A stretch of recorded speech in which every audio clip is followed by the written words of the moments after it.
We are broadcasting. We'll go out, we'll grab the screen, we'll start the share, and we should be good to go. So, requirements modeling. Here's where the rubber hits the road, right? So we've done, somebody's brought us a project request. We are, ready to proceed with it.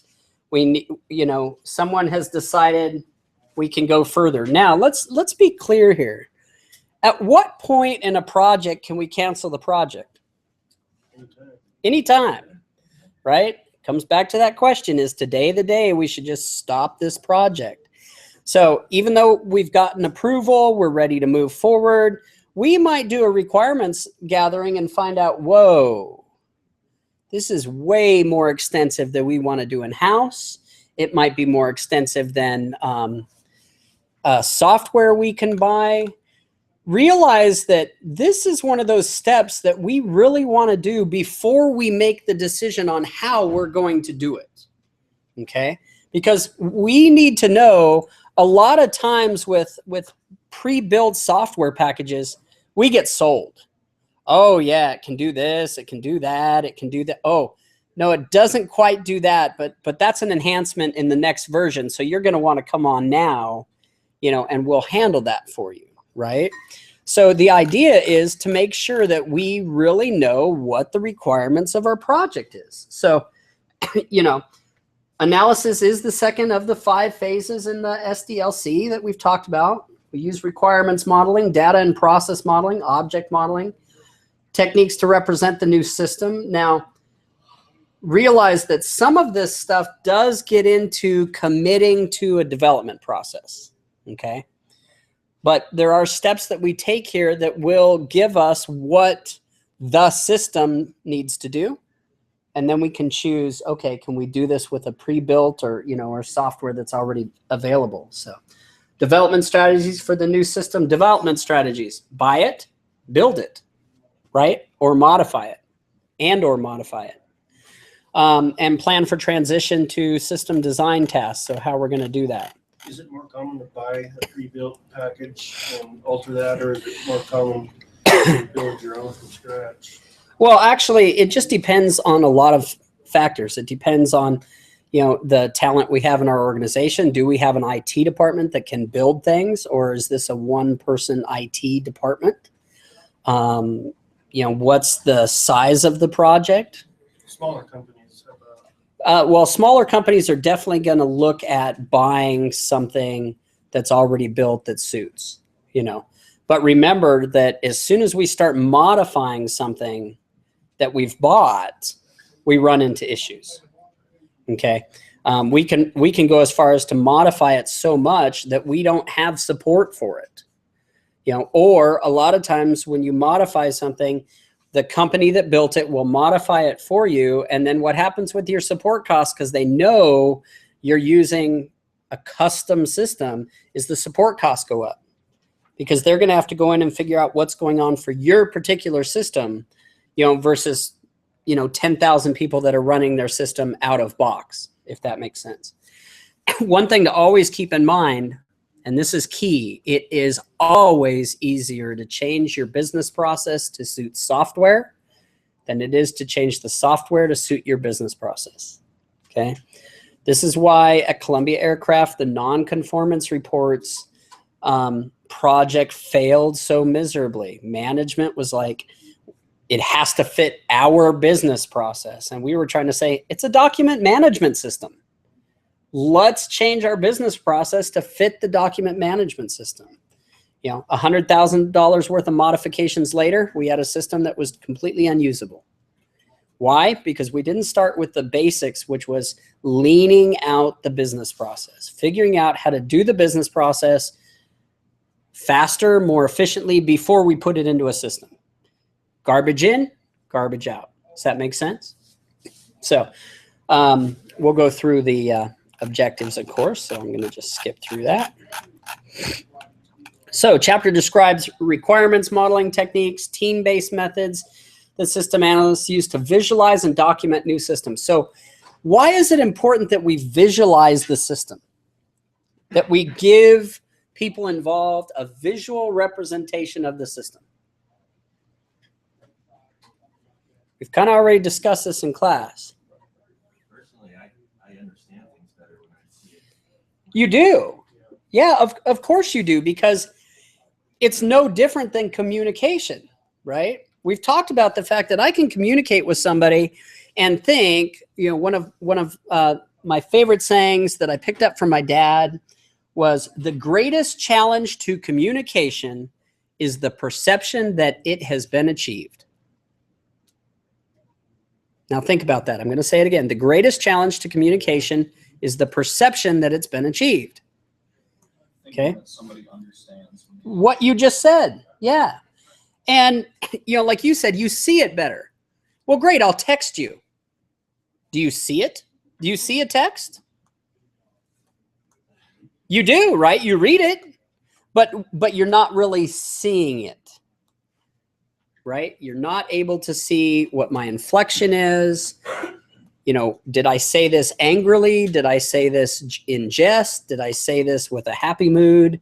You know, you get the text, you're fired. Smiley face. Smiley face.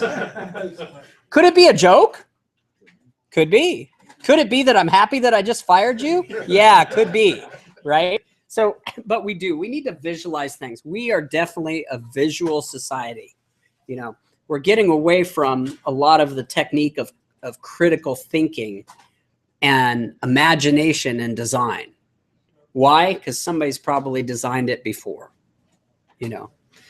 So document new systems, you know, in your homework. I don't take points off of it, but I give you a lot of good ideas.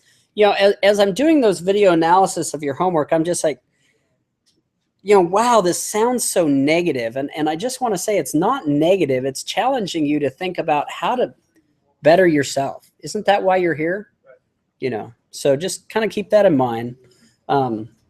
You know, I don't at any point go, wow, this is just crappy homework. Yeah. But if I did get some crappy homework, I'm apt to say, wow, this is crappy homework. You know, why sugarcoat?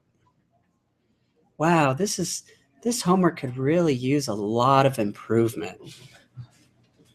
Anyway, the chapter then will discuss system requirements, fact-finding techniques, which include interviewing, documentation, review, observation. So again, we can go through, we can interview, we can document, we can observe, we can do some surveys, we can do some questionnaires, and then realize, yeah, this is way too complex. Okay, or this isn't what we thought it could be. A lot of times when we're brought an idea for a project, more times than not, it morphs so much that what we thought we needed to do wasn't really what we ended up doing. Does that make sense? You know, so overall objective of systems analysis phase is to understand the proposed project and to share that understanding with everyone involved. Ensure that it will support business requirements. Yeah. If not, why are we building it? Just for fun? I mean, back in the day, yeah, you know, computers were sought, IT was sought so highly in companies that companies would just, oh, you need a new server? I'll just write you a check.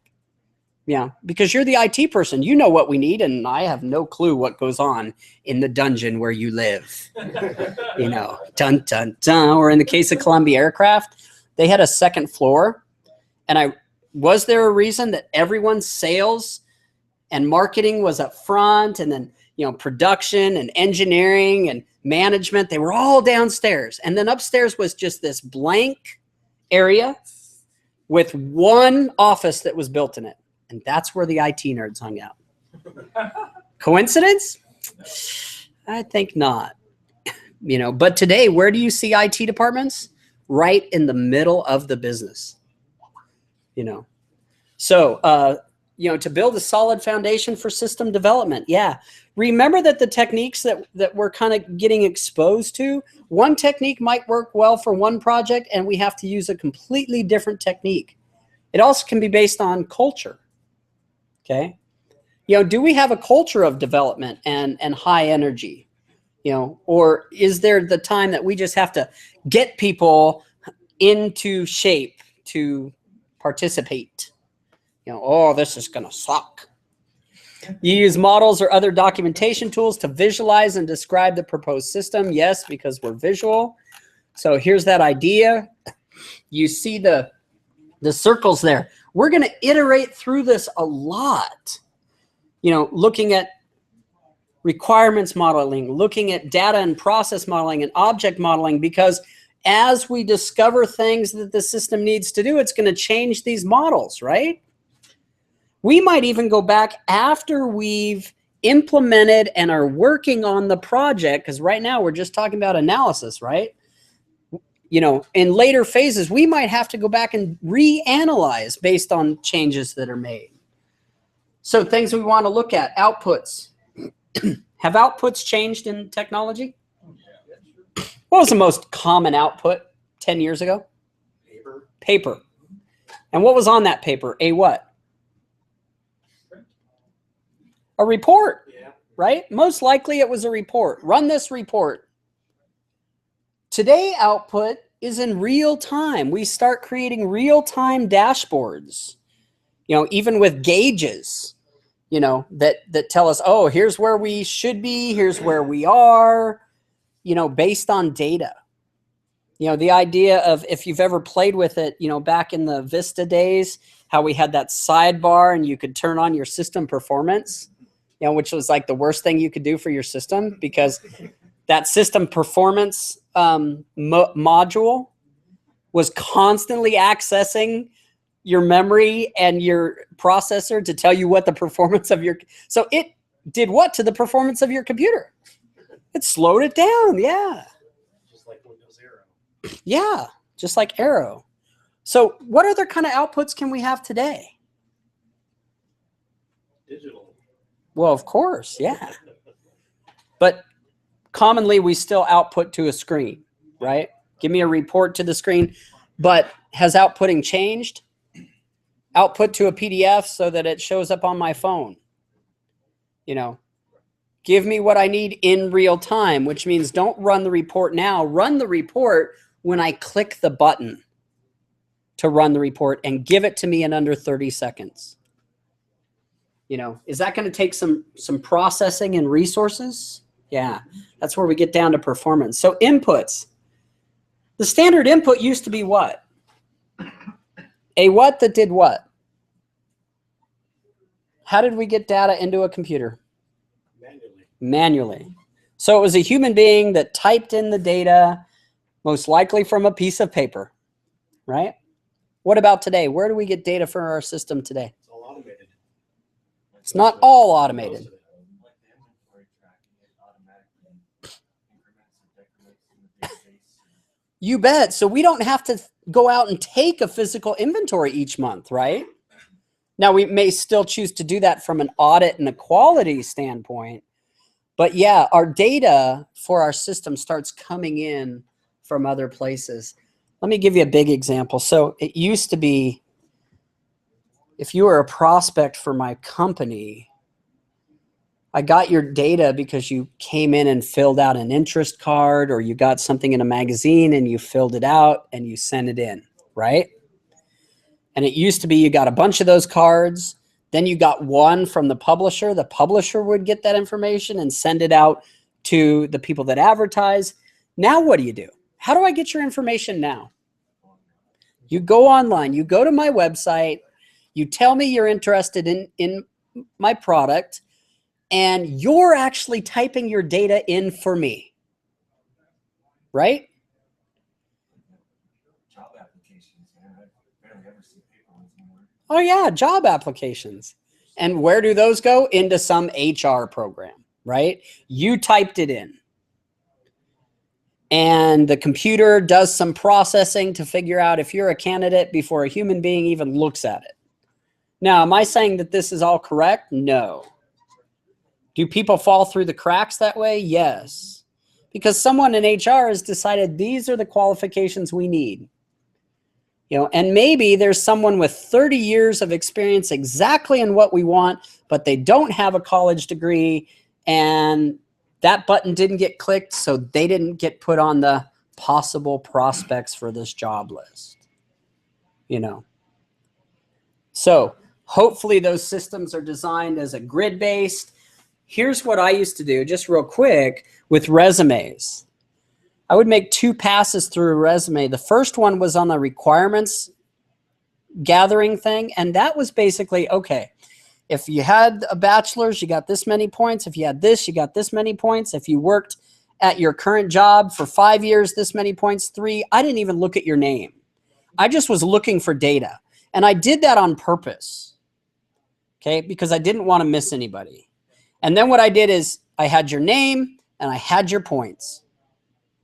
And then based on that, that determined who I would interview. Because there were times that, yes, I hired people who didn't necessarily have the certification we were looking for, but that in the interview, I was able to say, okay, you know, I see you have all this experience. I'd really like you to have a certification. Are you willing to get it within the first 90 days of employment? Yes, I am, especially if you pay for it. Be glad to pay for it. You know, and were they the best candidate? You know. So processes, you know, how is this data processed? How many processes need to take place? You know, if you think about it, if we go through an accounts receivable, you know, process, you know, how is it the money gets through? Where does it get processed? When do we process it? You know, do we really account for revenue if we have yet to deliver the product? You know, that's an ethical thing, isn't it? But there's also accounting practices that need to be followed. So performance today, performance is a big deal. You all want the information that you went out to search for the web. When do you want it? Now. How does tomorrow work for you? No? Okay, so you'll just click off and go someplace else, right? So I need to make sure that I have an infrastructure of hardware that is going to meet that performance need. Okay, also, you know, am I going to batch process things, or am I processing inputs in real time? You know, am I processing reports in real time? If I'm processing a report once a day, that doesn't take much resource, does it? But if I'm processing that every time you want to look at it to figure out what orders we've, you know, received today, is that going to take more processing power? Yeah. And then, of course, the big one, which I think should have been at the top of the list today, definitely is security. We are putting a lot of data on the web. I had a great conversation with someone from an organization, and someone in the organization got this idea in this advisory board. They do everything on Google Docs. And someone got the idea that they needed to have a backup. Someone needed to go out and download all of the Google Docs. Okay. Needed to go download all of the Google Docs so that they had a backup. So let's talk about that for a minute. What do y'all think? You trust Google? You trust Google servers more than your own. And I would say, you bet. By the way, this person didn't realize that there actually is a way for you to go download all of it at once. Do you know what this person set out to do? Download document 1, download document 2, download document 65, download document 75, and went, oh my gosh, yeah, I finished it. And it was just crazy. And I'm like, all right, let me help you out. We weren't at a computer, grabbed my phone, brought up the Google Docs interface, said, go here, go here, go here, click this button, wait about a couple hours. They'll create a compressed file for you and download all your stuff. And you, wow. You know, yeah, actually, it hasn't worked out in my favor yet. But do we need to? So I had to stop and think about it. Do I need a backup of all my Google Docs locally? What if my network connectivity goes out? That's a great example of thinking ahead to say, first of all, we know with Google Docs, I can have Google Drive, right, and cache everything on my computer so that when I'm not connected to the internet, I can still work and it synchronizes. Isn't that a beautiful thing? And if you're using OneDrive, they give you a terabyte of storage for free. You know, I got to wonder when Google's going to step up and quit taking my something a month for my 100 gigs because I went over their 15 gig limit. You know, who knows? Will they? Who knows? Here's the other thing I thought about. I like the idea that you thought about network connectivity. Here's the other thing, though. This is an organization where everything is done by volunteers. What's the chance that a volunteer accidentally clicks that little special button at the top that says select all and hits the trash can? Is that possible? So would it be viable to maybe once a month go out and get a backup of everything and bring it down? Yeah. Would you put that in your IT business process? I would. Disgruntled employees. Exactly. I think they keep stuff in the trash for 30 days though. You think. Let's hope. And let's hope somebody doesn't get efficient and say, oh yeah, wow, that trash suddenly got big. Let me delete that too. And up comes the button that says, this will be gone forever. And we don't read that. We just hit yes or okay, right? Now, with Google Docs, we know we can go in and secure those things, secure those important documents by keeping people from deleting them. And we should be doing that, okay? But we got to think about all this when we're designing a system. Do I really need you to be able to delete this document?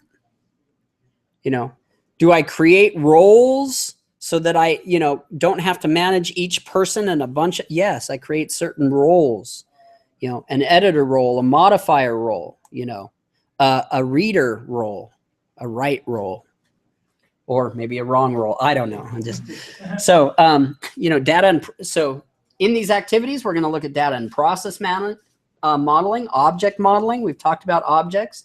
The great thing with objects is it gives us a visual representation of this thing in the system. Development strategies, systems requirement document. Folks, this is a document heavy process. And if you miss documenting something, someone else is going to miss reading it. Okay. Documentation has to be done all the way along the way, especially if somebody's going to leave. Do you want them taking 3 months of knowledge on a project with them? No, because then you have to what? Or start all over. Yeah. We need to have analytical skills. We got to be able to think outside the box. And interpersonal skills. Got to be able to communicate effectively. Yeah.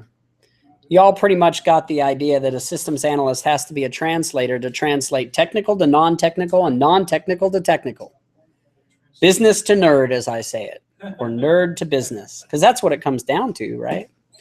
So team-oriented methods, joint application development, rapid application development. We kind of looked at those. Agile methods. So revisiting those. User involvement, huge.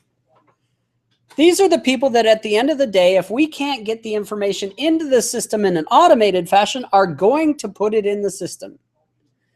We need to make it as clear and concise and efficient as we can. I can't tell you how many times, even I have been bad about this. Somebody will say, you know what, Eric, you're the Excel expert. Create me an Excel spreadsheet that'll do da-da-da-da-da-da-da. Done. Woo! With just a little bit more time, I could make sure that in that column of regular time, they could only put the values of 0 to 40. Would that help ensure that data is more accurate? Yeah. You know. Successful systems must be user-oriented, and users need to be involved. Well, let me ask you, how many times have you downloaded an app for your phone and said, wow, this isn't user-friendly at all, and deleted it? It's probably because some programmer decided what you needed, not a forum of people who would be application users. Does that make sense? So who do we get involved? The people that are going to be working in the system. Management, end users. Popular strategy for user involvement is the joint application team approach. It's the idea of getting them on the team, getting them on the bus. So let's look at participants in this role. So A project leader, develops an agenda, acts as a facilitator, and leads the sessions. Is that an analyst?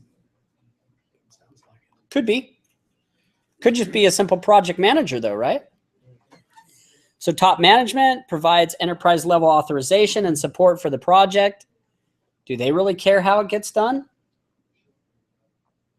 Not really. Top management just says, this is an initiative, do it. Do it. We've decided this is a priority, so get it done. Don't care how, I can't tell you how many times I've heard that.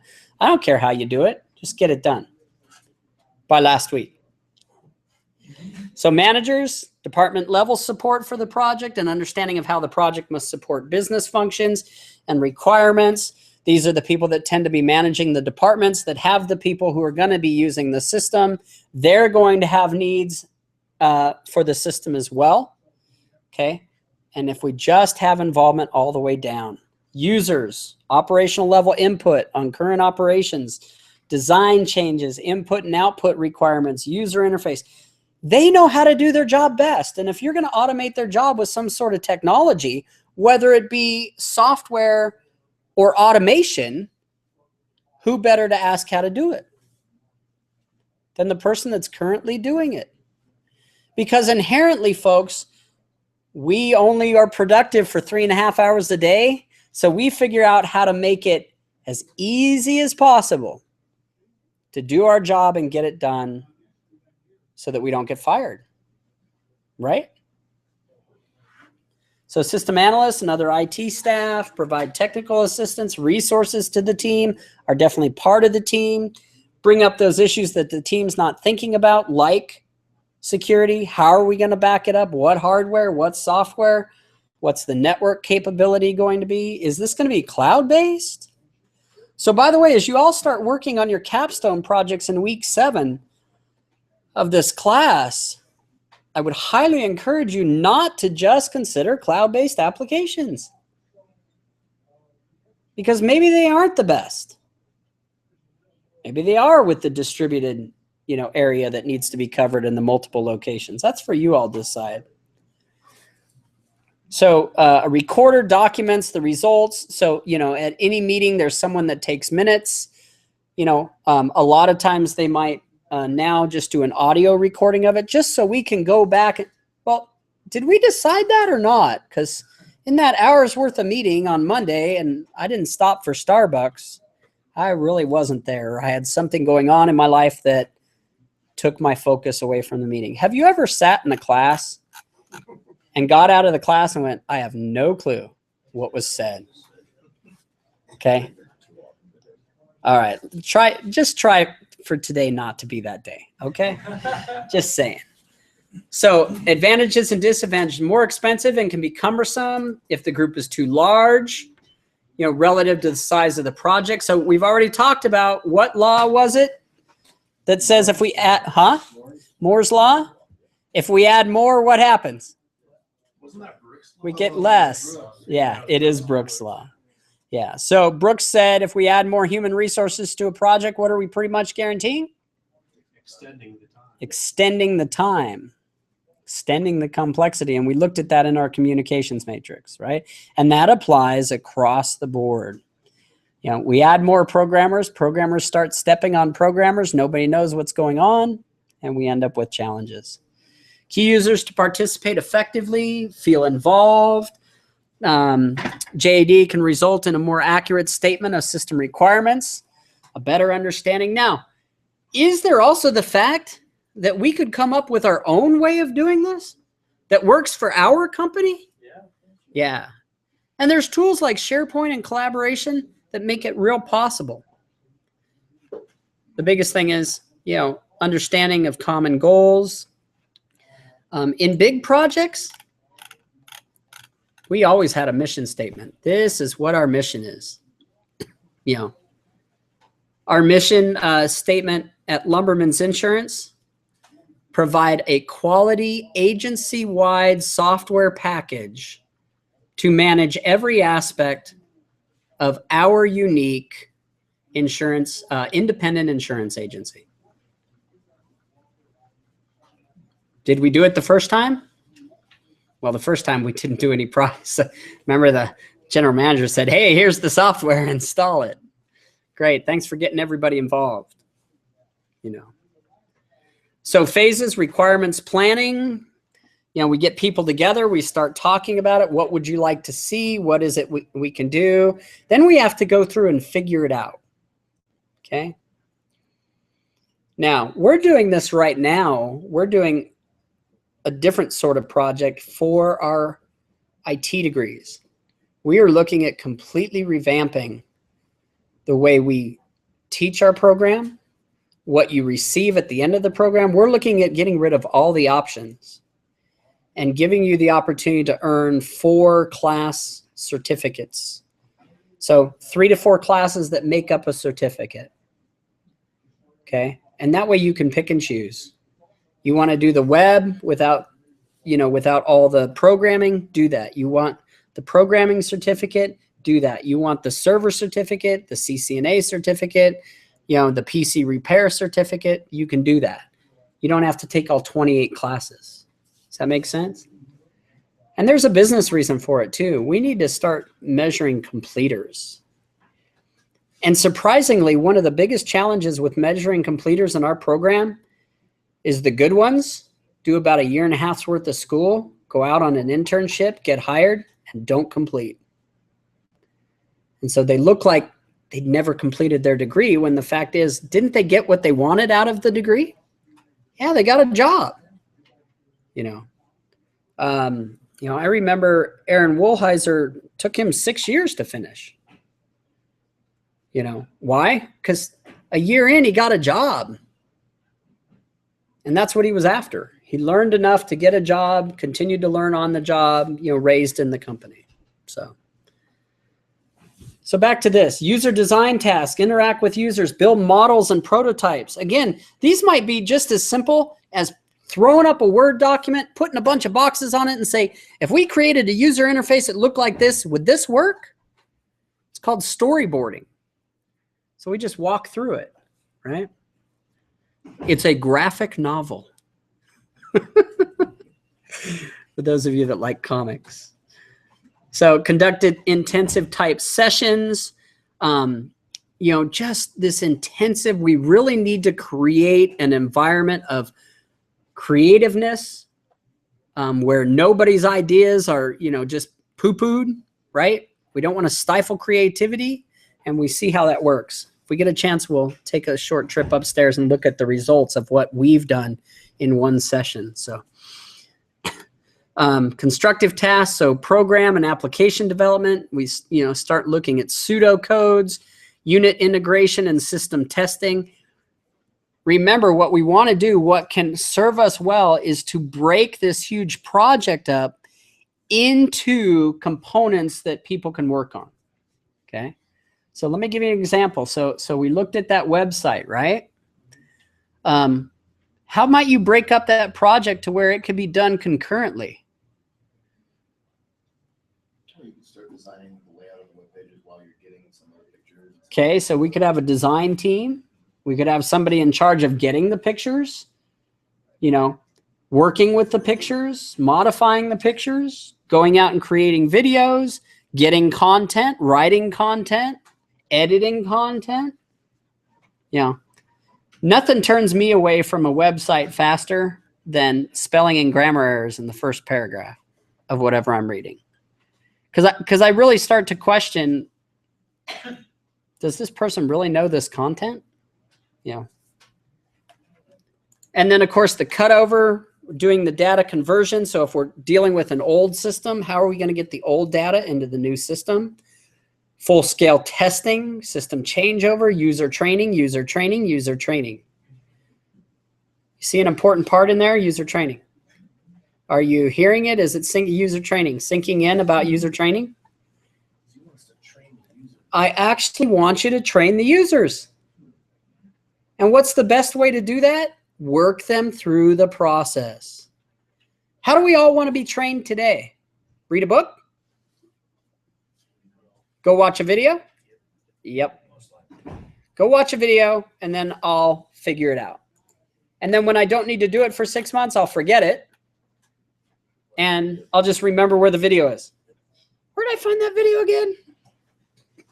So RAD objectives, cut the development time and expense by involving the users in every phase of the system's development. Now, isn't that funny? We want to cut the development time and expense by involving the users in every phase. Does that sound kind of oxymoronic to you? It doesn't, does it? Why? So you do the opposite. Yeah, take the user out and build a quick system that doesn't work for the user. So do we need to find a balance there? For sure we do. Successful RAD team must have IT resources, skills, management support. Management support. Remember, I've told you that a lot of the projects I worked on failed strictly because there was no management presence. And it allowed us to easily get off track and forget what we were doing. Helps the development team design a system that requires a highly interactive and complex user interface. So if we have a complex user interface, this is a great system to use. Microsoft uses their own system that's based on all these methods to create all their software. Do you think they, when they have some sort of prototype, bring in users to see how they like it, what works and what doesn't? I'd hope so. I think so, yeah. They do. It's called beta testing. So I build this thing, I give it to you, you download it, you use it, you get addicted to it, and you tell me what needs to be fixed. How cool is that? They are doing it right now. Part of the group, you know. So, and already finding things that, you know, I've gone back and said, you know, I remember when I was part of the beta test team for Word 2010. The first thing I noticed is I couldn't figure out, because the whole menu went away and we got the ribbon. And if you remember the initial version of that, on file, there wasn't a save on that. There was no file tab. You had to know to go up to the little Office icon to click on that to go file save. If a computer nerd like me couldn't figure that out in 10 seconds and was frustrated, is there a change that needs to be made? That's going to drive an end user nuts. I literally got in. I'm like, I got the disk. I'm like, oh, I installed it. This is my first document on Office 2010, period. File, say, uh-oh. And I just start clicking around. And what did I start clicking around on? The first tab in the ribbon, because that's where it should have been. And it wasn't there. That's the home tab. There's no save on the home tab. And by the way, there was no quick launch bar with the little, we still use the little floppy disk icon. You know, talk about creatures of habit, right? Finally, I thought, oh, what's other ways I know? Oh, Control S. Well, guess what that brought up? It brought up the stuff behind the little Office icon. And I went, wow. But most people don't know about Control S. So it stresses the mechanics of the system itself and does not emphasize the company's strategic business needs.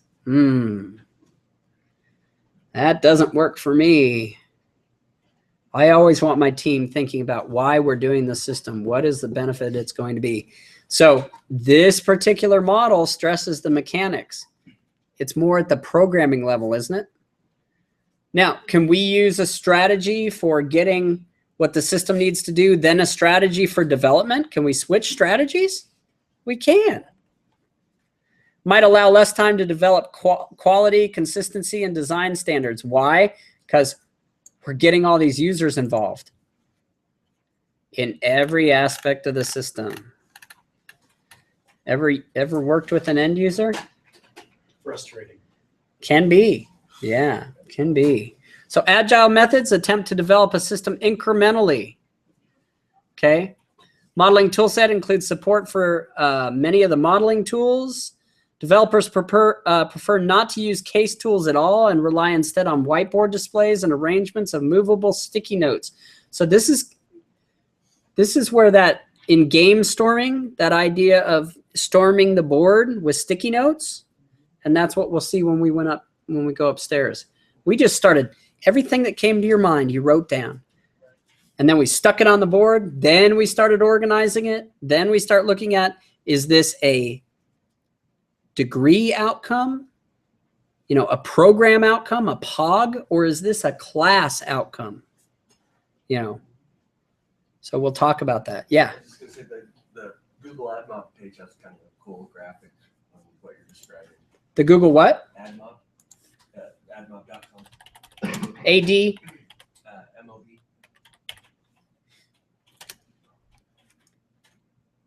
Yeah. So monetize your apps intelligently, huh? Yeah, just the way they're like brainstorming this idea for this game, dance, dog, or whatever. So segment audiences, find new Oh, no, users. the one at the very top. Which one? These three guys with their sticky notes on the whiteboard. Oh, you mean, just this define. Yeah, you bet. You bet. Now, what's the challenge with this?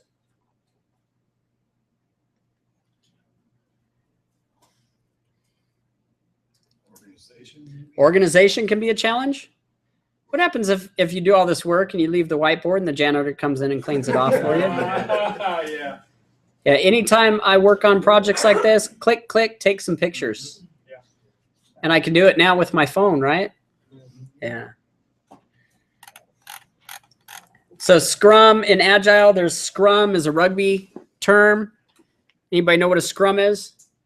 That's where y'all all get in, y'all get down, you're, you know, starting to jockey for position, and then some ref just throws the ball in the middle and y'all go. What is it? Chaos, isn't it? Well, to some degree, this becomes chaos. So pigs include the product owner, the facilitator, and the development team, while the chickens include users, other stakeholders, and managers.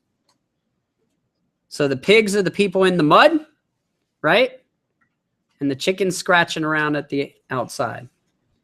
Sessions have specific guidelines that emphasize time blocks, interaction. I love the idea of time blocks. You give somebody a time block, they tend to get more stuff done. Now, what happens though is we reach the end of our time and people are suddenly creative. Now we need to decide, are we extending it? Sometimes we just need to make a decision, right? And move on. Right or wrong, just make a decision. Interaction, team-based activities that result in deliverable software. Isn't that the end goal? So advantages and disadvantages, very flexible, highly efficient in dealing with change. But if it's highly efficient in dealing with change, doesn't that kind of sound like it might promote change? Promote scope creep? Frequent deliverables constantly validate the project and reduce risk. So we create a lot of deliverables. We're going to have the database done by here. We're going to have the prototype of the user interface done by here. Yay, let's celebrate. We did what we needed to do. It also, by the way, by having frequent deliverables, helps us stay on track or know if the project is falling off track. Here's my deliverable. In a year, I'm gonna deliver you software. Does that sound like a good deliverable? No. What am I going to deliver next week? The week after that? The day after that? Team members need a high level of technical and interpersonal skills. Yeah, we got to know how to, you know, talk to people, interact with people, stay on task. Maybe subject to significant change in scope. Yeah, because guess what? It supports flexibility in dealing with change. So if you don't like change, Agile is not for you. So modeling tools, case tools, functional decomposition diagrams. We're going to look at these. DFDs, data flow diagrams, and unified modeling language, UML. So all standard things that if we use the tools, then we're all talking in the same language, right? So once we pick a tool and we all understand that tool and we all work with that tool, we're all speaking the same language. Very important. So the requirements output. The website must report online volume statistics every 4 hours or hourly during peak periods. Yeah, we want to know what's going on, right? Today, can somebody go out and tell me what this year's average cost for a Super Bowl commercial is, please? The average cost for a Super Bowl commercial.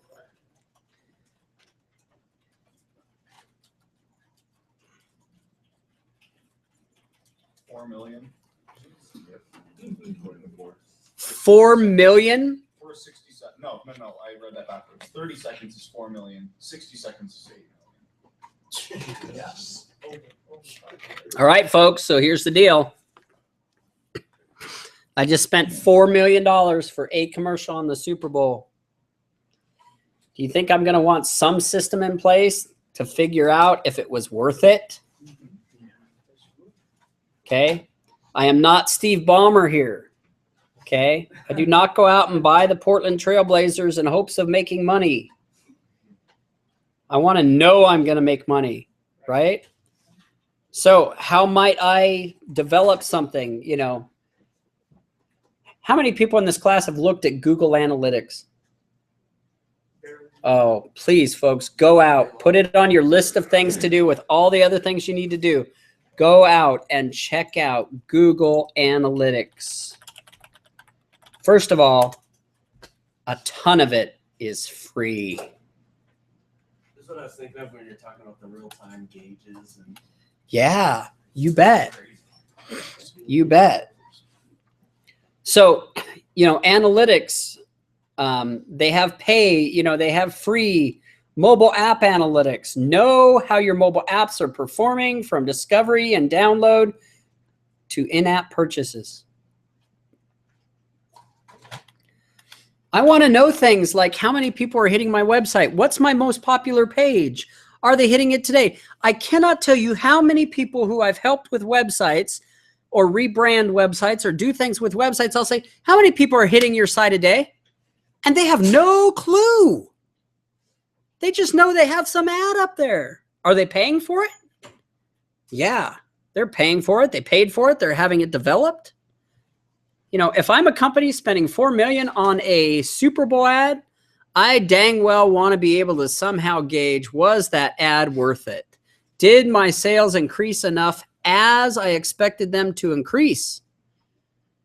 Now, also, when you watch the Super Bowl, if you do, look for ads that aren't meant to sell you anything. Just start getting a brand in your head, right? Brand recognition. How much would you pay? How much would you pay if I said, give me something for a headache? What might you tell me you're going to give me? A what? Tylenol. Aspirin. Excedrin. Something else, right? If I said I need something to blow my nose, what are you going to give me? A? There we go. Ding, ding, ding. A facial tissue. Yes, there are a lot of competing brands that would like you to think of it as a facial tissue. Okay? But still today, you go to Costco, you buy the 50 boxes of, and you call it Kleenex. Even if it's not. Band-Aids, same thing, right? Jacuzzi, yeah. Yeah, it's not a hot tub, it's a jacuzzi. Yeah. So the inventory system must produce a daily report showing the part number, description, quantity, hand. Do you think that part of this advertising process is the television company who's airing the Super Bowl giving you back at least data how many people watch the commercial? Yeah. Yeah, they've got to get all that. You know, oh great, so 20 million people watched it. And my website the hits only went up by 1%. Well, who knows? Maybe 1% is a lot if I'm Hershey's, right? So inputs, manufacturer employees must swipe their ID cards into online data collection terminals that record labor costs, calculate production efficiency. I briefly described the idea of a U manufacturing cell, right? And along that cell, you know, there was just simply buttons, you know, or places that had to be swiped, you know, so that we could keep track of how quickly components were being built. And what they found is that what tends to happen to quality the faster you go on a manufacturing line? It goes down. Do you think Ford and all those auto manufacturers have figured out, we don't want you to build it as fast as you can. We just know that if you build this part in 42 seconds, it produces the optimum part with the highest quality level. Right? Yeah. The department head must enter overtime hours on a separate screen.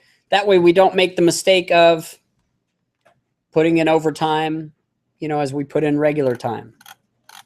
Okay.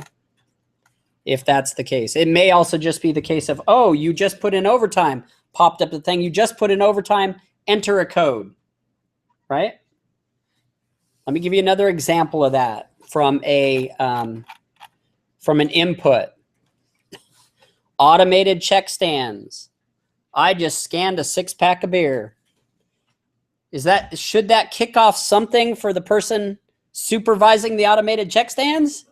It should, because if it doesn't, my son's heading down there right after. Just kidding. No, but you get the idea, right? So, and suddenly what does it do? It stops you from completing anymore till I come over and check your ID and then take my badge and swipe it, right? You know, that little UPC code that I have that swipes it, that says, oh, yep, I checked it. And am I going to do that? Yeah, because I suddenly become responsible for that sale of alcohol. Right? Yeah. So inputs have certainly changed. I still remember going into the store where the clerk grabbed the item and went $4.29, $5.35, $6.23, you know, or whatever the case may be, right?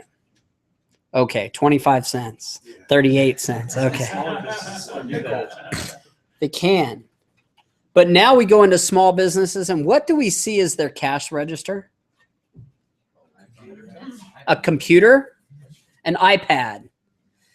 They've got an iPad with a little square on the top to scan your card. They do something on it. They turn it around. You know, handwrite that little scribble that's supposed to represent your signature. Still hate that. You know, what would I rather have? I thought about this. Okay, so here's a multi-million-dollar idea for you. A signature card. Double authentication. Don't we like double authentication? I like it for my Google account. Give me a 6-digit code, Google, every time I log into a new computer so you know it's me. Okay, so I got a debit card and I got a signature card. So I go in there, and in that little cube, I swipe my signature card and it puts my digital signature there. You know. Now, I don't know about you all, but I have a regular signature and I have a digital signature. And so I changed something in the signature so that if someone else was just to write my name, I could go back and go, look, I have all this evidence that shows I never write my name that way. I write it this way. We don't use like biometrics. Yeah, cost.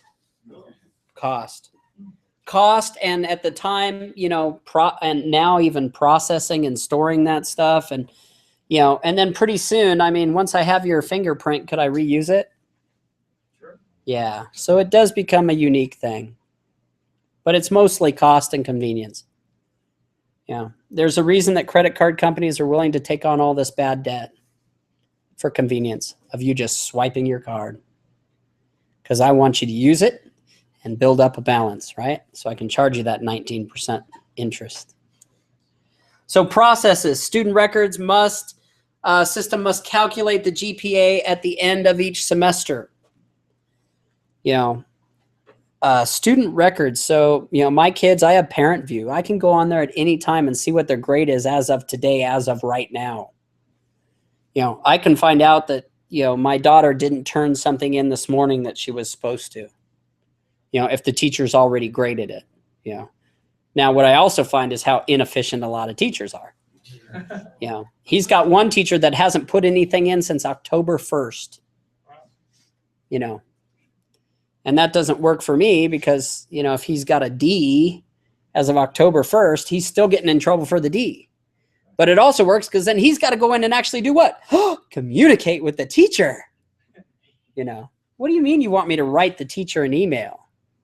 Yeah. So final step of the year-end processing, especially in accounting, right? We take and we close the books for the year. That becomes the snapshot. Did we make money this year? Did we lose money? Where are we at? Update employee salaries. You know, maybe we have a guarantee amount of increase that we give, a cost of living that needs to now be added to everybody's salaries. Benefits may change. So performance, system must support 25 users online simultaneously. I think that's kind of funny today. What do you think the requirement is for Facebook? How many users does Facebook need to support simultaneously? Millions? Maybe? Response time must not exceed 4 seconds. Boy, we have really become a I need it now world, haven't we? We just do not accept, you know, anything less. And controls. So this is where a lot of times systems fail, is in designing controls. So the system must provide logon security at an operating level and at the application level. So multi-level security, right? In Active Directory, one of the big things that made Active Directory from Microsoft so popular was this idea of a unified login. Ultimately, the idea was if you were developing a software package for Windows, you would actually create an Active Directory module that would integrate, okay? So that a single point of login would then give you access to just what you needed to do your job. So let me give you an example of this. Of course, Microsoft implements their own stuff pretty well. We have an email server here. When you log into this computer and you go to Outlook, what email do you get? Yours. How does that work? Because the email is integrated with Active Directory, a single logon, so that you're not logging in and then logging into this and logging into that and logging into that. Now, I find it hilarious because now we've taken a whole step back. Because now you're logging into the computer to use the computer at work or at school, right? So I can monitor what you're doing. And then you're logging on to some cloud application, right? But isn't it amazing? You're actually, you know, when you log in here and you go to Outlook Web Access, it authenticates for you, right? Yeah, it does. My Rummy profile hasn't worked in a while. Oh, really? Yeah. Oh, well, it's supposed to. Sometimes. It's supposed to go, oh, I know who you are. Oh, so there's some technology that needs fixed. Imagine that. Okay. So, you know, again, controls, security. Always be thinking about future goal, growth, costs, and benefit. So how many people are familiar with IP addressing? Okay. So here's the deal. When Columbia Aircraft first got going, they built the entire website on a 10.10.10.1 class, which is a class what? Class A IP schema. Except guess what they did with the subnet? Class C. Yeah, they subnetted it to 255.255.255.0, which gave me how many possible nodes on the network at one time? 254. Somebody didn't think about future growth of that company. And the problem is, folks, when you start implementing this IP schema and you start assigning static IP addresses to things like wireless access points, servers, printers, plotters, you suddenly have all these things that have a consistent IP address. And then someone says, uh-oh, we just got 20 new computers and we don't have IP addresses for them. Is this something you just go, oh, we can change that in 5 minutes? No, because most likely in that software that you wrote, it's hitting a database that it knows to be this IP address. And if we suddenly need to change that schema, we change our entire business. All right, so this sounds like a long process, right? We'll just come in a weekend and change everything. What do you think we get it? What do you think the probability is that we get everything? That we don't break a bunch of stuff in this process? What would have been nice? Just thinking ahead. By the way, this is all eliminated with IPv6. Speaking of like outages, it's my understanding, I don't use Ben Broadband mail. Anybody use Ben Broadband email? I do. Email? It's my understanding it was down for multiple days this past week. I was getting email. I don't remember having an outage. It Yeah. went straight to my phone. So what I understood is some vendor had an outage. I heard it from 4 or 5 different people. So here's the tough one. So future growth, yeah, we got to think about, today, everybody's seen the Facebook movie, right? They started out, they had just a couple people hitting it. And then other people from other colleges were getting on this college's Facebook. Uh-oh. And what they have to do, start adding servers to their server farm. Yeah. There was also another commercial where I can't remember for what product, but these people fire up the website and they go live and they see an order, click in, one order, and they're like, woohoo! Yeah, we have an order. Our company exists. Yay for us. Yay for us. Yay, yay. And then 2, and then 3, and they're watching it, and pretty soon it's hitting thousands, and they're all looking at each other going, wow, we grew too fast. So total cost of ownership. When we meet Wednesday, we're going to do a project in total cost of ownership. We are going to look at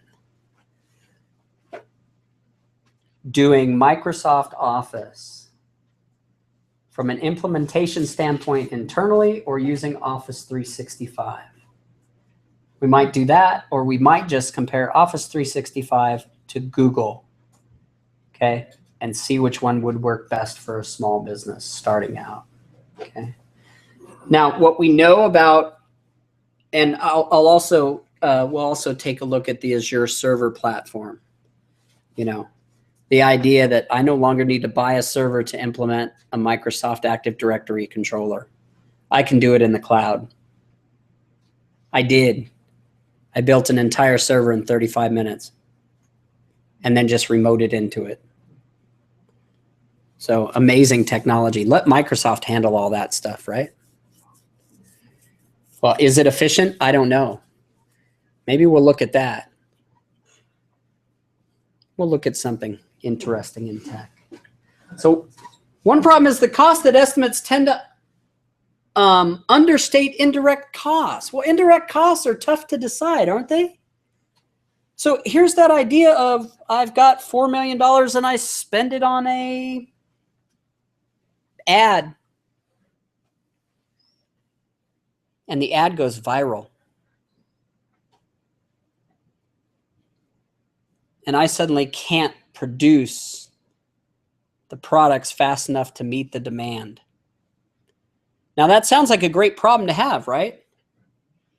Anybody ever heard of any businesses? Can you give me an example of a business that failed because it couldn't meet demand?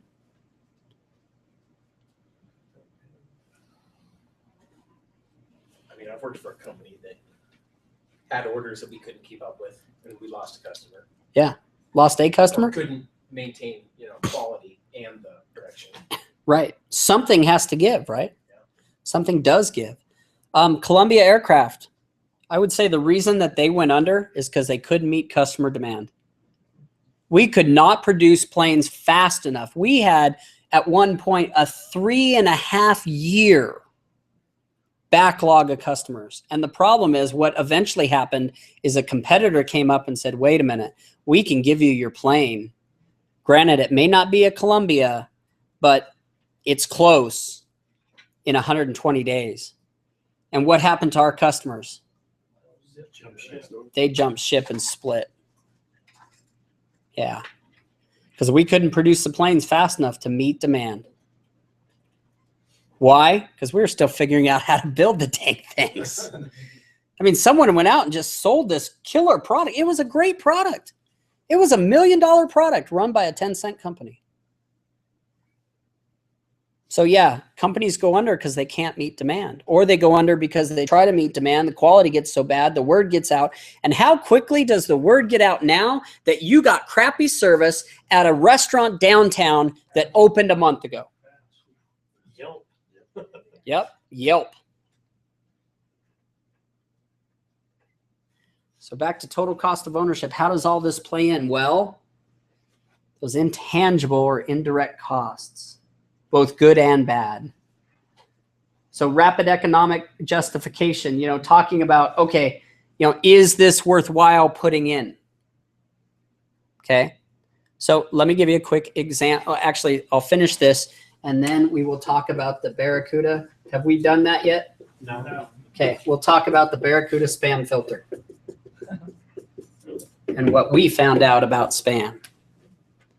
Okay. So we'll do a total cost of ownership real quick.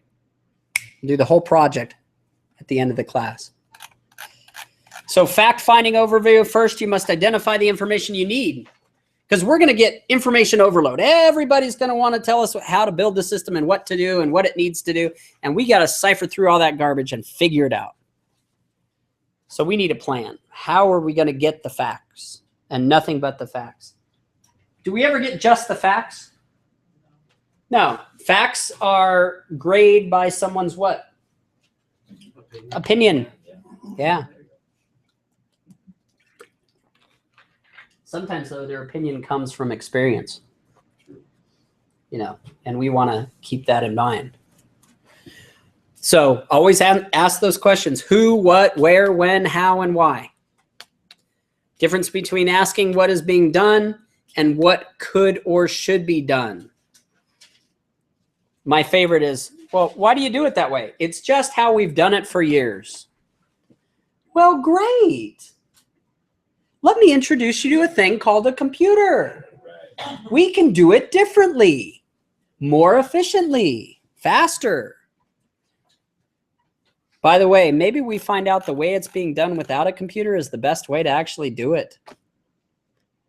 There are processes that we just don't need to automate. Or by automating, we actually make it worse. Garbage in, garbage out. So the Zachman framework of enterprise architecture helps managers and users understand the model and assures that overall business goals translate into successful IT projects. The focus is on business, not IT for the sake of technology. Do you see the difference? We have to look at, especially today. It used to be, boy, if you smelled IT, it meant something to the company. Now it's like, okay, wait a minute. Do we really need that? Because a lot of companies have been burned by information technology, burned by putting in products that never, resulted in what they were supposed to result in. Windows weren't as user-friendly as they thought they were. Windows were buggy in just the areas we needed them not to be buggy in. Windows. Thank you. But you all accept it. So interviews. Determine the people to interview. What are the questions we're going to ask? Establish objectives for the interview. Determine the general areas to be discussed. Stay on topic. Stay on topic. List the facts you want to gather. Develop the questions. Remember what we said about questions. Avoid those leading questions. Anybody got an idea of a leading question?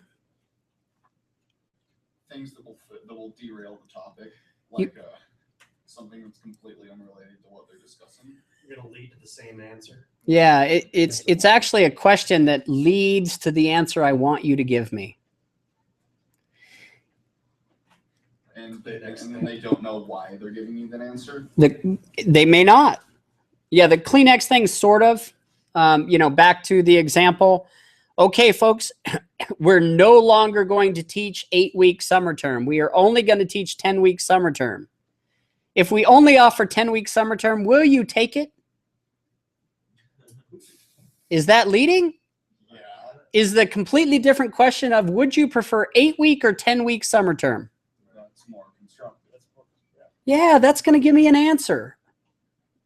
I'm not leading you. So open-ended questions. I like yes or no. I do. True or false, right or wrong. But that can also stifle creativity, right?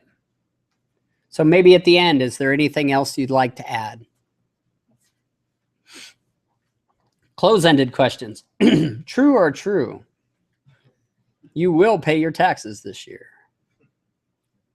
So range of response. Now realize the further out we get, if we give, the opportunity for multiple responses and the one I always hate, the other, and fill in your response, because that's what most people do because they like to be creative. Is that going to take longer to process? Yes. Because we got to go in and read them. So we prepare for the interview. Now, sometimes we don't have time to do a bunch of interviews. And remember, as we do these interviews and this interview process and these surveys, we just want to make sure we get a nice sampling across our demographic. So in the case of personal trainer, we definitely may want to go out to each location and make sure from each location we get certain results. Because if 4 or 5 of our locations out of the 12 are heavily populated, those demographics are people in retirement, and we tell them, we're going to give you an automated application for your phone to manage your workouts. What are they going to say? Nope. No, you're not. I have no interest in that. But now what about the downtown Bend location that's surrounded by businesses? Oh, we're going to give you an app so you could just swipe in and go to a gym that has nobody in it. We don't even have somebody that stands there and manages it. Oh, but you want a trainer? Just schedule a trainer and they'll meet you there. 24/7 fitness or whatever. 24-hour fitness. Yeah. How are we going to conduct it? This is not a casual chat. This is not, hey, let me just talk to you for a little bit. This is focused. This is what I want. Sometimes you might even go as far as to want to tell the person, hey, we're going to do an interview with you on Tuesday. It's going to be a half an hour. These are the topics we're going to discuss. Or maybe you just want to get their instant feedback. By the way, as you start doing these interviews, people start talking around the water cooler. Oh, what'd they ask you? What is it that's going on? Right? So why not just let people know, hey, we're looking at replacing a system and we're doing a project. Because that way, if you tell people exactly what's going on, that leaves them nothing to gossip about, nothing to think, oh, we're all going to lose our jobs. Don't tell them anything. Am I right? Yeah. Send a list of topics early, ask the interviewee to have samples available if we need to, conduct the interview, develop a specific plan for meeting. Now, in-person interviews, costly? Yeah. But do we get more information than just what they fill out? Yes, we get to see their body language. Are they comfortable? We actually get to assess, I talked to my manager about this before I came in for the interview, and he said that this is how he wants to go. So this is what I'm supposed to tell you. I've actually had that happen. And it's like, oh, great. Thank you very much for your time. Next. Because that person is already not giving me the information I want to get from the end user standpoint. Right? Now, do we do all this? Hey, there's some projects that are so small, we can just get them done in a week and not have to do this whole process. But be careful on what that project is, because that might become the mission critical software in the organization. So think about it. Begin by interviewing yourself, describing the project, explaining your interview objectives, engage listening. I'm giving an interview. Yep. Yeah, just whatever you want to put on 4, that's fine. Yep. Oh, you should see this joke. It's funny. Am I going to get the results I want? No, I need to be engaged. After the interview, you should summarize the session and seek a confirmation. Also, analyze the interview. So a lot of times what I would do is I would rate the interviewee. Were they engaged with me? Did it seem like I was getting what they wanted to tell me or what someone else? Were they nervous? Do they have interview anxiety? Ooh. Test taking anxiety. Anybody have that? Yeah. I do. Document the interview. You know, note taking should be kept to a minimum. Why? Because it takes away from the engagement. Okay. But we may just, a lot of times, you know, little recorder here and off we go. Sometimes recording it can make people nervous. So we got to assess all this stuff. Must record the information quickly. Yeah. You know, how many times, I mean, I don't know about y'all, but the older I get, the less I remember and the quicker it disappears. You know, I can't even tell you what I had for breakfast this morning. I would have to think about it. You know, send a memo, you know, something saying, thank you, I appreciate your time. You know, maybe even a little Starbucks card if it's worth it. You know, evaluate the interview. In addition to recording the facts obtained in the interview, try to identify any possible biases. That's what I do by analyzing the person I just interviewed.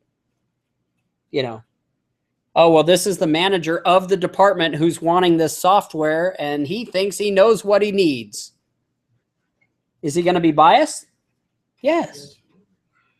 You know, when I asked him to think, oh, well, what about if we, oh, no, this is, well, you've already decided what we're going to do. Woo. Is it possible that I can kick you off your own project?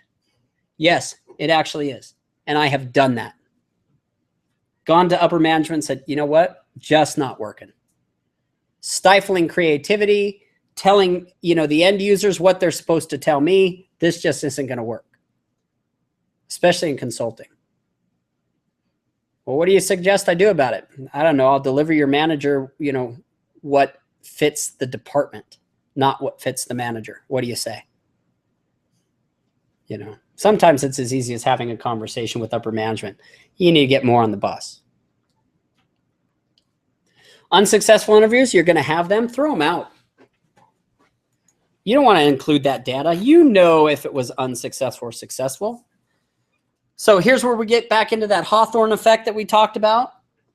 You know, the idea of just observing, just paying attention can change performance. That's why at JELD-WEN, Dick Went would regularly walk around the plants, because when the owner of the entire company walked through to see how you were doing, knew your name, what do you think that did to productivity, at least for a couple hours beforehand? Just skyrocketed. It raised it. Yeah. You know, plan your observations. I remember at JELD-WEN when I got into management training, they were all about, look, yeah, you have work to do. You have to sit behind your desk and do work. Do that after hours, literally. Be on the floor. Manage your team. Have the early morning team meeting before you all get started. Things start going awry, shut down the machines and have a team meeting. You know, great. So you lost 50,000 board feet today, but you solved a problem that'll give you 100,000 makeup over the next 3 days. Definitely plan your observations if you're going to observe. You know, again, can we observe somebody using the existing system? Yes. And a lot of times that's what gives us the data. As they're sitting there doing that, we're sitting there recording it or observing where they're going, where their eyes are going, how they're clicking, you know, over 4 screens and then clicking back 2. You know, well, why do you have to do that? Oh, because this data, you know, when we get it on this form, you know, this goes here and this goes on screen 16 and this goes here. Okay, what would I do? Change the form. Yeah? or change the screens if we can. So questionnaires and surveys, you all have filled them out, haven't you? Guess what? You all know what works and what doesn't work. In Google Docs right now, I could go in and quickly create a survey, give it to you, and you all fill it out online, and it gives me back one spreadsheet with all of your answers, and off I go. But if we're talking about a big project, I'm missing a lot by doing that. Is there also the fact, I see this all the time, where I'll ask a question that I think is pretty clear, and I'll get answers so far over the board, I have to throw it out because someone thought it meant this and someone else thought I was asking that. Yeah, the greatest challenge to communication, right? So other fact-finding, sampling. So let's talk about this. Somebody go out and tell me what a systematic sample is. Someone else a stratified sample, someone else a random sample. And then the main objective of the sample, of course, is to ensure that it represents the overall population accurately.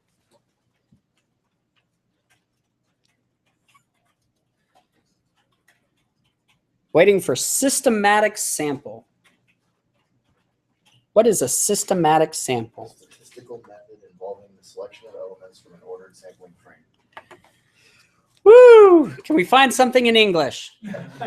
Yes. Say you have 200 people that you're sampling, you sample every 10th one. There we go. Systematically. Aha. Great job right there. Yeah. So 200 people, every 10th one, no matter who the 10th person is, right? Is it random? Yeah, kind of. Kind of. All right. Is it still random if I do it from 5 to 6 p.m. at the gym? No. Who am I most likely going to hit from 5 to 6? People that what? Got off work. That just got off work. Maybe half of my demographic are retired people that show up when the gym isn't busy. Does that make sense? So some things to think about. What about a stratified sample? Is it method of sampling from a population? Method of sampling from a population. By grouping into subgroups before sampling when the subgroups vary. It could, yeah. It's definitely random. So if I'm on the street taking a survey, I can do a systematic sample just by saying every 5th person that walks by, I'm going to ask them if they'll be part of the sample, right? Yeah. So, but random can be, I'm just going to hit the first 5 people. Don't care who they are. Now, in a random sample, though, in a truly random sample, I'm not looking at any variables, am I? So what's it say about a random sample? What is, besides a random sample is a sample of randomness. I don't think that a random sample actually exists because when you select a group of people, you're obviously looking for something. Well, I could go to the park on a Sunday and just say, everybody in this area I'm going to hit. But that's still people from a specific demographic. I guess. No, it's not. It's people in a park. Yeah, that's people in a park. That's a demographic. Aha. All right. Well, maybe that's part of who I want to hit. If I'm selling Frisbees, do I want people in the park? Yes. Yes, I do. Probably. So main objective of the samples is to ensure that it represents the overall population accurately. So here's the thing. Let me help you out with personal trainer. You are going to want to sample each location. The demographic group may be very different at one location to another, right? People that live in Oregon are one way. People that live in California before they move to Oregon are a different way. Do we agree? Yeah. You know, mean California people become really nice when they move to Bend because how can you be mean in Bend? Yeah, actually you can. Anyway, but you get the idea. We are going to want to do that. We are going to want to have a random sampling. We may do so many people per hour over an 8-hour day at the gym. We don't want to do it just between 5 and 6. You know, we don't want to do people that walk in like this, right? Because maybe the majority of our gym people are not muscle heads. You know, they're just people who come in because they want to lose weight, feel better, you know, get their mind going, whatever the case may be. Research. Well, guess what? The web offers some awesome research. And by the way, so does that building down there that still exists. They call it help me out here. A library. Yeah, bibliotheca. A library. Do you know that thing still has books that you can go research from and read? It's an amazing place. Very peaceful too, by the way. Because nobody's there. So, because nobody's there. Yeah, well, that's okay. But when you're researching like stuff like this, especially when it comes to security and productivity management, yeah, when you want the most recent resources, most of the time library resources are at least like 5 or 10 years old.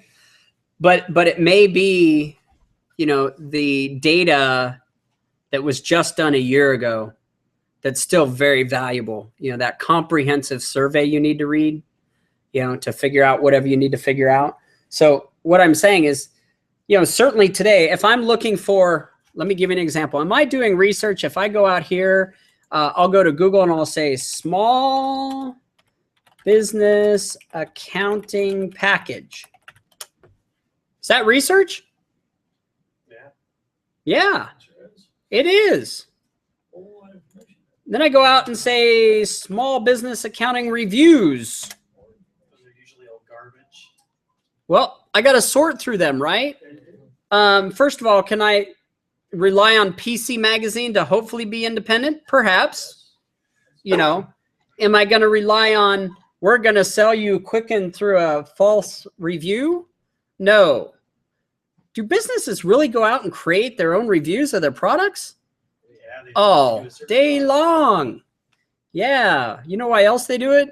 So that the bad stuff falls to the second page, right?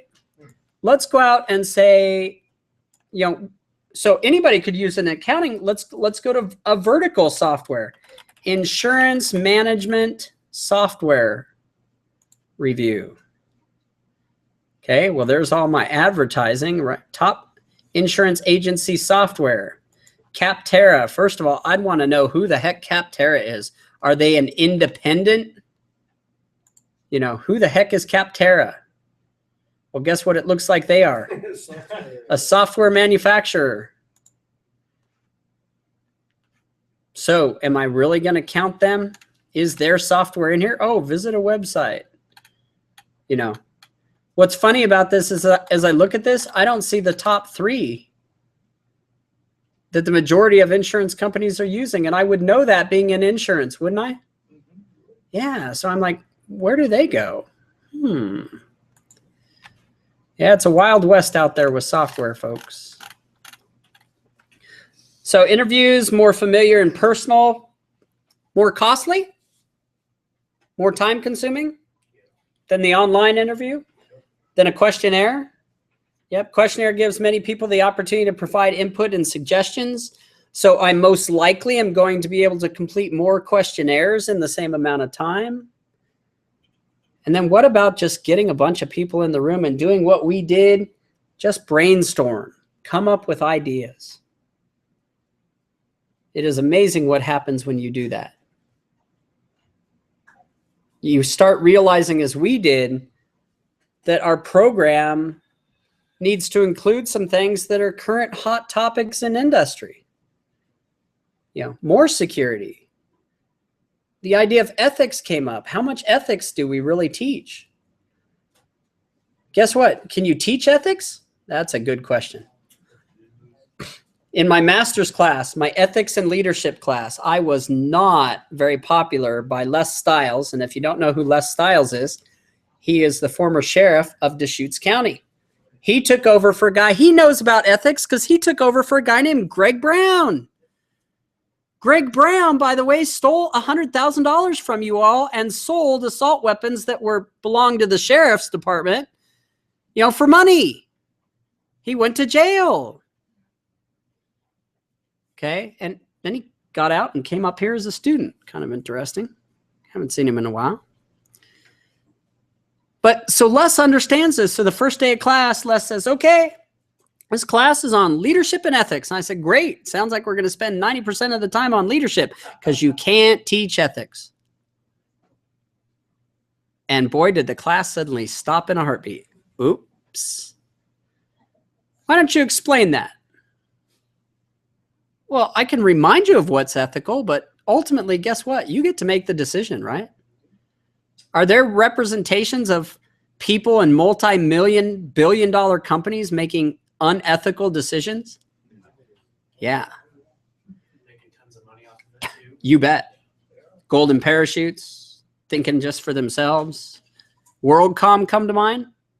How many people lost? And then Enron, how many people lost their life savings?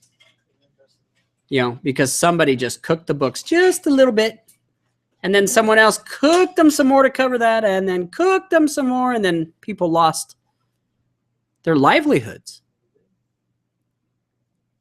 Was it ethical? No. I mean, how many of you have downloaded music or software from the web illegally? I used to. And I'm a musician. I should know better. So structured brainstorming, unstructured brainstorming, of course, unstructured brainstorming, structured being, we just put limits on it. Maybe time. Everybody gets to come up with their 5 best ideas. Okay, so you write 20 of them and give me your best. Documentation, documentation, documentation. Enough said. Record it. Have a representation of whatever you're doing in documented form. At Columbia Aircraft, if you were on the help desk and you didn't document a ticket, you were on your way out the door. Because I didn't want someone to have to spend another 2.5 hours doing the research to figure out how to solve a problem on a computer that affected 20 more computers. I wanted them to be able to look back, search our knowledge base, and say, oh, that's how they solved it. I also wanted them to document it so we could trend what the biggest problems were. And then we could go out and say, you know what, management? We need to give training on Microsoft Excel because there's too many people coming asking us how to do basic formulas. What happened when we did some training? Productivity increased. Help desk calls went down. Productivity went up. Intangible costs, department heads and managers were saying, hey, we're getting better information. Is that a good thing? Yes. And they're also not having to wait for us to create it. We can, look at it visually, graphically, create documentations, graphics models, software, personal information managers, wireless communication. Let me tell you how I document my life. It's called texting. I text myself 3 or 4 times a day, just thoughts on things that I'm working on that I got to put a stop to come teach a class, right? But do I have documentation? Yeah, once in a while, I'll actually go back and look at something. Oh, I forgot about that, or, So logical modeling, at the conclusion of the requirements model, system developers should have a clear understanding of the business process and the system requirements. Well, we've looked at the existing business process, if it exists. We've brainstormed on what a process might look like if it doesn't exist. We're developing a whole new product line. What's that going to look like? What is it users want? What is it users need? And then the summary. So I'll go into my little Google here, and I'll stop that broadcast.